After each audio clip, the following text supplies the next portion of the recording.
The Tampa Bay Buccaneers ship continues to sink, dropping to 1-5 after 6 weeks under Lovie Smith. Jason Cole, NFL insider for BR. Jason, Lovie brought the Tampa 2 back to Tampa, and it really hasn't worked out. What's the next chapter in this first-year saga for Smith?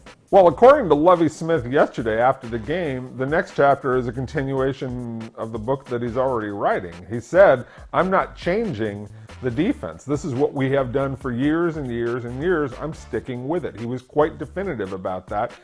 And in every other way, he questioned the team and the talent on the team, but he's not questioning the system one tiny little bit. And that's got to be a little bit disconcerting for a team that's been outscored by 80 points so far this season, despite winning one game, and is less competitive in terms of margin of victory and margin of loss than it was a year ago under Greg Schiano, who was under tremendous fire. This team has a lot of talent on defense. You're talking about Levante David, Gerald McCoy, Mark Barron. Those guys were already there. And then Lovie Smith brings in some of his own guys like Michael Johnson and Alteron Werner while letting Darrelle Revis go. So the defense, which is last in the league in yards, last in the league in points allowed, 31st in the league in passing yards, there are some serious questions about what's going on defense. Jason, a lot of people thought the Bucs had a tremendous offseason, and some people had them tabbed as a wild card team. Well, here they are 6 weeks in, and the social media mob has completely turned on Lovie Smith, calling for his head. I think that's crazy. Do you think that's crazy? What are you hearing?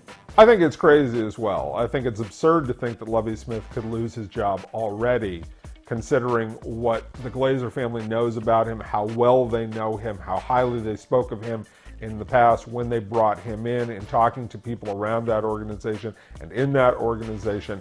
I doubt the Glazers make any kind of drastic move like that. And they did show patience in the past with Raheem Morris, and they showed some patience with Greg Schiano, even though he was only there for 2 years. So I expect them to stick with it. And look, they don't want to be paying 3 coaches at the same time if they fire Lovie Smith.